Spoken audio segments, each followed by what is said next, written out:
Many business owners may find it challenging to think of original marketing strategies. Therefore, why not take motivation from the triumphs other businesses have had in the past? Here's a list of the most successful marketing campaigns in the world. Without further ado, let's dive right into the video.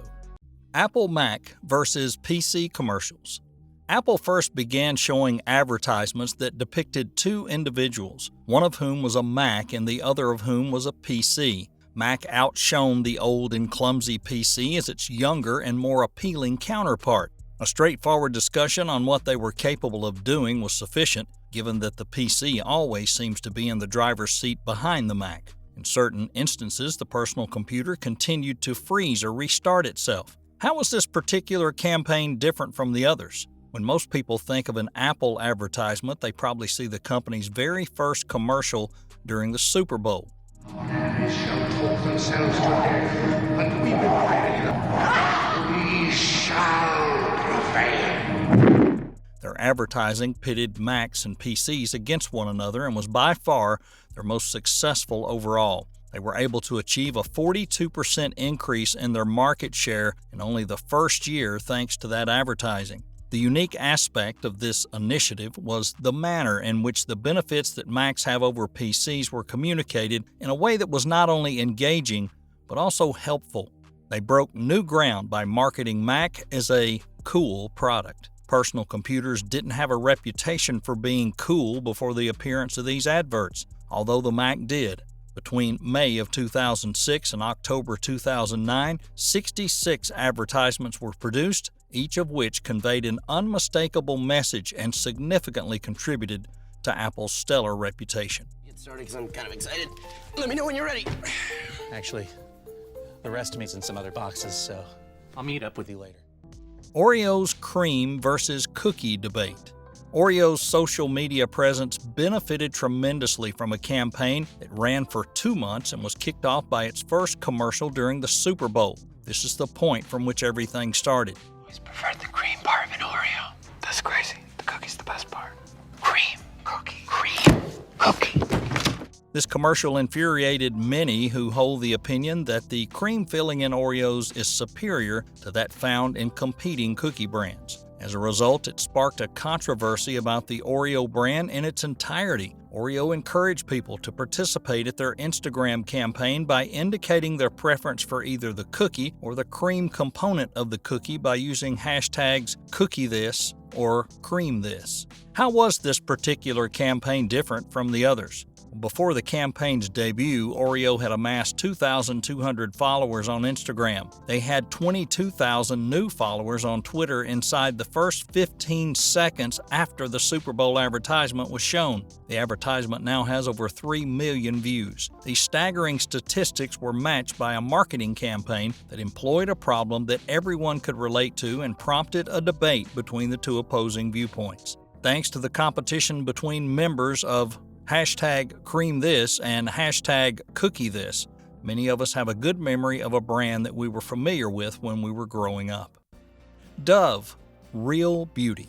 In 2004, the personal care product manufacturer Dove launched a phenomenal advertising campaign that's remained in everyone's mind ever since it was seen. An FBI-trained sketch artist was assigned to draw 2 different portraits of the same woman for a sociological experiment. One of the portraits was to depict the woman as she described herself, and the other was to depict the woman as she was described by a complete stranger. Dove created a tremendously successful marketing campaign that connected with its target audience on a deep level by utilizing both this new trend and the reality that just 4% of women think they are attractive. The ad was aimed at women between the ages of 18 and 34.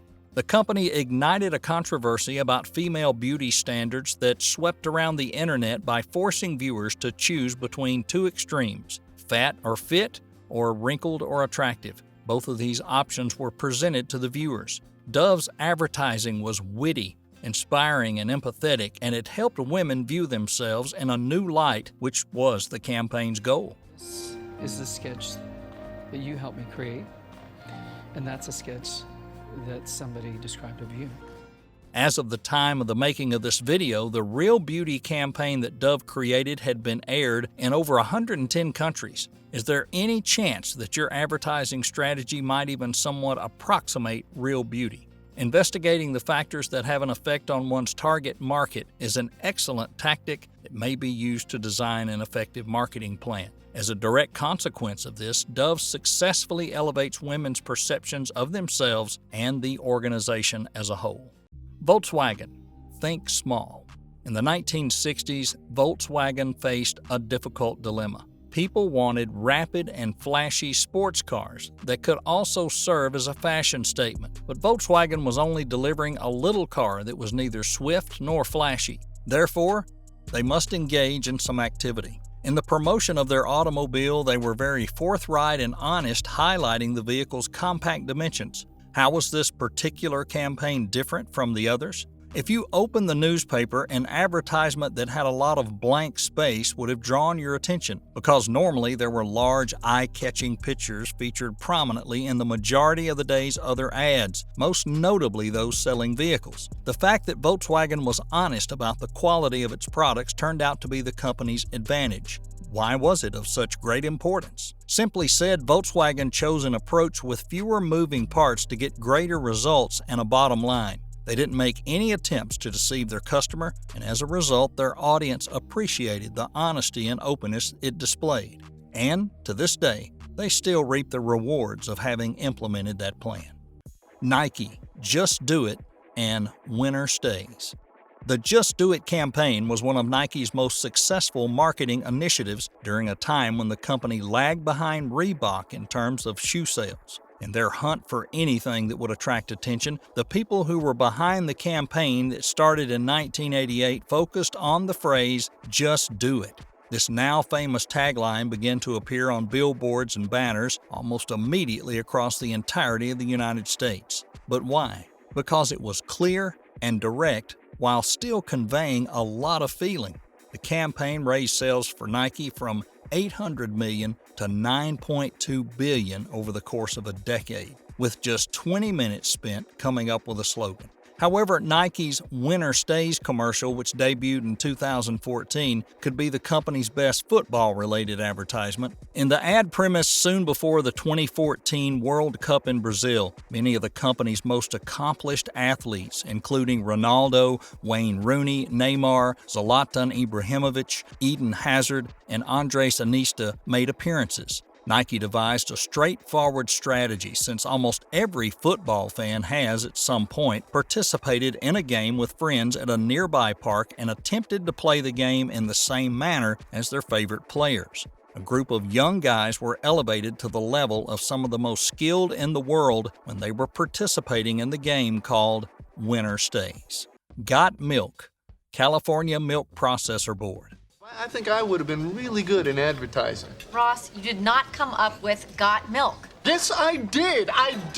The Got Milk campaign is among the most recognizable in the United States. In its first year, the Got Milk campaign was responsible for a 7% rise in milk sale in the state of California. The ad included images of celebrities with a milk mustache. As a result of the campaign's success, it has become a sensation across the rest of the country, with posters and banners being shown in all stores. On the other hand, the Got Milk campaign did not seek to encourage those who did not already consume milk to start doing so. Instead, its focus was on communicating with those who did drink milk. What lessons can you learn from the Got Milk marketing campaign you could apply to your own efforts? Every advertising effort does not necessarily have to focus on reaching a new audience. If sales of one of your products or services have decreased, it's feasible that your marketing strategy may place emphasis on re-engaging existing customers. De Beers, a diamond is forever.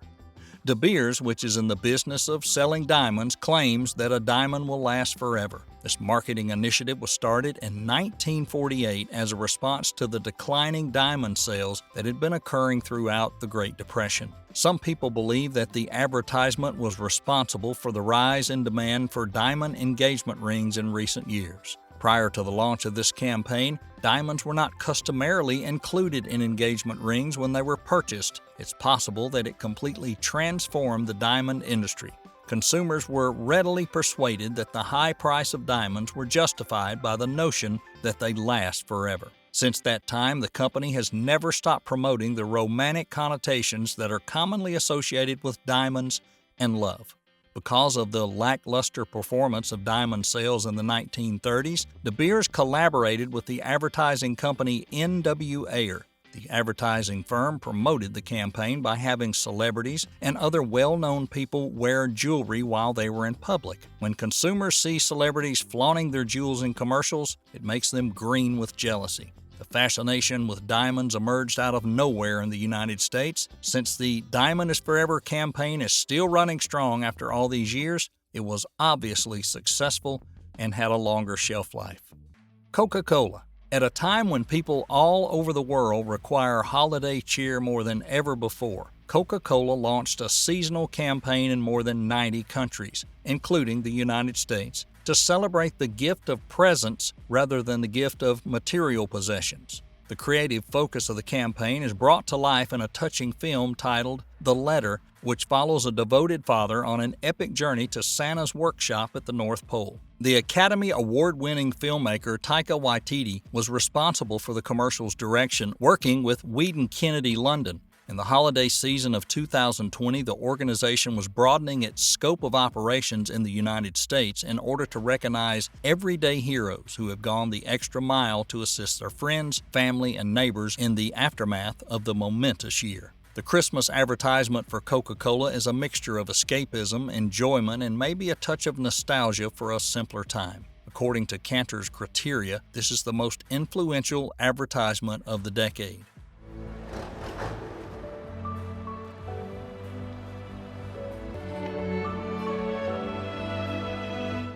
Its success might be attributed to one simple factor: the power of feeling. Coca-Cola had difficult competition, but the company could still defeat 20 other advertising campaigns and take home the title.